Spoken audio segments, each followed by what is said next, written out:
నమస్తే అందరికీ. ఈరోజు జైరాబాద్ పార్లమెంట్ స్థానం నుంచి బీజేపీ నుంచి పోటీ చేయదలుచుకున్న పైడి ఎల్లారెడ్డి గారితో ముఖాముఖి నిర్వహించడం జరిగింది. ఆయన జీవి న్యూస్తో పలు విషయాలను ఆయన తమ దృష్టికి తీసుకురావడం జరిగింది. జహీరాబాద్ కాన్స్టిట్యున్సీలో ఇట్లా మీరు బాగా విస్తృతంగా పర్యటిస్తున్నారు కదా సార్, మీకు ఎట్లా అనిపిస్తుంది? ఇప్పుడు ఎంపీ టికెట్ కోసమే తిరుగుతున్నారా, లేకుంటే మళ్ళీ ఫ్యూచర్లో టికెట్ రాకపోతే మళ్ళీ ఈ సేవా కార్యక్రమాల్లో మీరు ఇటువంటి దాంట్లో పాల్గొంటారా, లేకుంటే ఈ మూమెంట్లో దీనికోసమే ఇది చేస్తున్నారా? ఇట్లా ఎందుకు ఈ అంటే ఎవరు దీన్ని పడుచుకోక కొన్ని కేంద్ర ప్రభుత్వం ద్వారా స్టేట్ గవర్నమెంట్ వచ్చిన ఫండ్స్ కూడా ఇట్లా వదిలిపెట్టేసేసి అసలు దీన్ని ఎవరు పడుచుకొని అనాథ ప్రాంతాలాగా మిగిలిపోయిందని బాధగా వెలిపించారు. పోటీ బాగుంది కదా, ఈ పోటీ ఎంత పోటీ ఉన్నా ప్రాబ్లం లేదు, విచారమే అవసరం లేదు. నేను ఇక్కడ కాదు, 20 పుట్టి పెరిగింది తాడవాయి మండలం దేవాయపల్లి గ్రామం, చిన్న విలేజ్. ఈ విలేజ్ కానీ చాలా చిన్నది. సో అక్కడ నుంచి చాలా ప్రాబ్లం చూసినా కాబట్టి జపాన్ లో పర్మనెంట్ రెసిడెన్స్, ఇల్లు, కంపెనీ, ఎంప్లాయీస్ అందరి అక్కడ పెట్టేసి నేను ఇంటికి వచ్చాను. అదేదో ఇప్పుడు కాదు, 20 సంవత్సరాల నుంచి సేవ చేస్తున్నా. కాకపోతే ఈ ప్రాంతంలో లేదు, కానీ కామారెడ్డి జిల్లాలో చాలా మటుకు ఆ ఏరియాలో చేశాను. ఇప్పుడు జైరాబాద్ వరకు అవకాశం వచ్చింది. రాజకీయాలకు రావాలని మొదలు ఎప్పుడు అనుకోలేదు. కాకపోతే ఈ పరిస్థితులను చూసిన తర్వాత నన్ను ప్రేరేపించింది అన్నమాట. మిత్రులు కూడా దాన్ని ప్రేరేపించి పోవాలని. ఎందుకంటే ఈ ప్రాంతం చూస్తే రాజకీయం అనేది ఒక సేవాభావంలో తీసుకొని చేయాలని, నేను ఆల్రెడీ చేస్తున్న సేవలో ఈ రాజకీయం కూడా కలిపి ఇక్కడ ప్రాంత అభివృద్ధికి తోడ్పడతారని చెప్పి, ముఖ్యంగా ఇక్కడ ప్రాంతం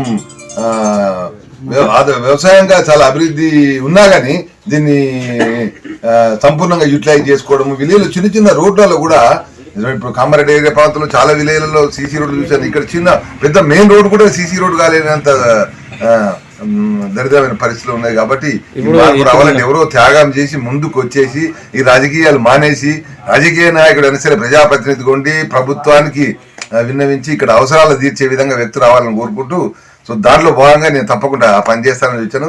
రాజకీయాలు ఉన్నా లేకపోయినా నా జీవితం, మిగిలిన జీవితం ఇక్కడే గడపాలనే ఉద్దేశం మీద వచ్చాను తప్ప మీరు ఇప్పుడు కాదు, ఈ మాట 10 సంవత్సరాల తర్వాత 20 సంవత్సరాల తర్వాత కూడా చెప్తాను. ప్రజెంట్ గా 2 సార్లు మా ఏరియా నుంచి, అంటే లోకల్ నుంచి సిర్పూర్ నుంచి, బీఆర్ నుంచి బిల్ పటేల్ గెలిచిండు కదా.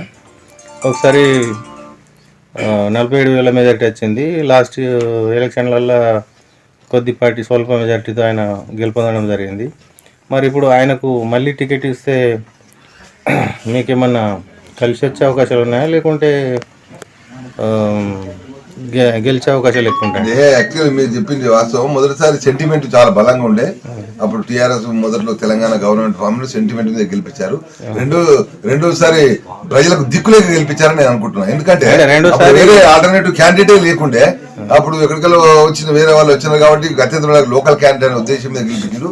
లోకల్ క్యాండిడేట్ అని గెలిపించి దానికి ఆయన డిచ్ చేసినట్టే నా అభిప్రాయం. వ్యక్తిగతంగా చాలా మంచోడైనా రాజకీయంగా ఆయన దాన్ని సద్వినియోగం చేయలేదని నా అభిప్రాయము.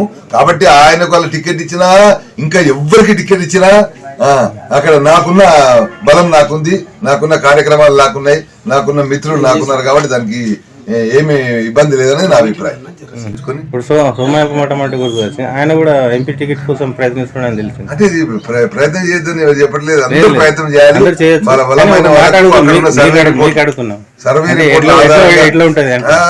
సంతోషం ఎవరికైనా కానీ వీలైనంత వరకు ఈ ప్రాంతంలో అట్లీస్ట్ ఉన్న వాళ్ళకి ఇచ్చి, కొంచెం ఇంతకుముందు సేవలు చేసిన వాళ్ళని చూసి, ఇంతకుముందు ఏం చేసినో చూసి, ఇక ముందు, ఎందుకంటే ముందు నేను అన్ని చేస్తా అని చెప్పినా ఇంతకుముందు చేసిన శక్తి అయితే ఉండాలి కదా, చేసిన ఆధారం అయితే ఉండాలి కదా. అందుకొరకే ప్రజలను మమేకమై ప్రజలతో కలిసి ఉండే వాళ్ళకి ఇవ్వాలనేది నా అభిప్రాయం. ఇప్పుడు కాంగ్రెస్ నుంచి పాత మన మాజీ ఎంపీ సురేష్ శెట్కర్ మెయిన్గా, ఆయన తర్వాత ఇంకొకళ్ళు అని అంటున్నారు. ఎందుకంటే ఈ ఎమ్మెల్యే ఎలక్షన్లలో జహీరాబాద్ కాన్స్టిట్యున్సీలో 7 లోకల్ కాన్స్టిట్యున్సీలు ఉంటే దానిలో 4 కాంగ్రెస్ వచ్చినాయి, 2 బీఆర్ఎస్ వచ్చినాయి, 1 బీజేపీ. అయితే ఒక బీజేపీ కామారెడ్డి టౌన్. అంటే మీకు ఏ విధంగా ఈ 4 ఎమ్మెల్యే క్యాండిడేట్ల ఓట్లను పరిశీలిస్తే, ఈ 2 బీఆర్ఎస్ ఓట్లను పరిశీలిస్తే, 1 బీజేపీ ఎమ్మెల్యే ఓట్లను పరిశీలిస్తే అవకాశాలు ఎవరికి ఎక్కువ ఉంటాయని మీ మొన్న కాంగ్రెస్ ఏ పరిస్థితుల్లో ఎందుకు గెలిచిందో, ప్రజలు ఎందుకు ఓటేయాల్సి వచ్చిందో మీకు తెలుసు, నేను చెప్పాల్సిన అవసరం లేదు. గత్యంతరం లేని పరిస్థితులు గేశారు. వీళ్ళు దుర్మార్గాలు భరించలేక బీజేపీ అప్పుడు క్యాప్చర్ చేసుకునే దశకు రాలేకపోయింది. అందుకొరకే వీళ్ళు గత్యంతరం లేని పరిస్థితుల్లో కాంగ్రెస్ గెలిపించారు. అది సంపూర్ణంగా ఇప్పుడు ఈ పార్లమెంట్ ఎలక్షన్ ప్రజలు చూపించబోతున్నారు. సో దానికి నరేంద్ర మోడీ చేస్తున్న మహాయజ్ఞం డెవలప్మెంట్ లో భాగంగా ప్రజలంతా మూడోసారి నరేంద్ర మోడీ గారు భారత ప్రధాని కావాలని అందరూ ఎప్పుడో నిర్ణయించుకున్నారు. చాలా మటుకు అప్పుడు కాంగ్రెస్ కోటేసేటప్పుడు చెప్పినారు. ఇప్పుడు మాకు తప్పట్లేదు కాబట్టి ఏదో కాంగ్రెస్ కి వేస్తున్నాం తప్ప, రెండోసారి కాంగ్రెస్ వాళ్ళు, టీఆర్ఎస్ వాళ్ళు అందరూ మూకుమ్మడిగా బీజేపీ కోటేస్తామని అప్పుడు చెప్పారు. అంటే ఒకప్పుడు బీజేపీకి ఉండే, కాంగ్రెస్ అంతా లేకుండే. 1 year బ్యాక్ కొద్దిగా మన ఏంటి స్టేట్లో మన బండి సంజయ్ని తప్పించడం వల్ల ఈ కాంగ్రెస్ వైపు ప్రజలు మళ్ళీ అన్నట్టు ఒక టాక్ వినిపించింది. అది వాస్తవము. యాక్చువల్ కొన్ని బీజేపీ క్యాప్చర్ చేసుకునే పరిస్థితి లేదు. రోజు అభివృద్ధితో ఒకప్పుడు సీట్లు వెళ్ళినప్పుడు తర్వాత 2 సీట్లు అట్లా ఉంటూ వచ్చింది. బహుశా నాకు తెలిసి 2028లో బీజేపీ ప్రభుత్వం తెలంగాణలో కూడా ఫామ్ చేస్తారని బలంగా నమ్ముతున్నారు, ప్రజలు నమ్ముతున్నారు, నేను నమ్ముతున్నాను. ఇప్పుడు మోడీ గారు స్టేట్మెంట్ సొంతంగా 370 సీట్లు మాకు వస్తాయి, అలయన్స్ కలుపుకుంటే 400 సీట్లు ఎటు పోవు అనే ఉద్దేశంతో నిన్న మొన్న ప్రకటన కూడా చేసి మాట్లాడారు అనుకుంటా. అవును. అయితే మన ఈ ఏరియాని బట్టి ఇటు కర్ణాటక కానీ, తెలంగాణ, ఆంధ్ర, ఈ కేరళ, తమిళనాడు ఇలాంటి ఏరియాలలో బీజేపీకి కొద్దిగా ఎక్కువగా ఇది లేదు కదా.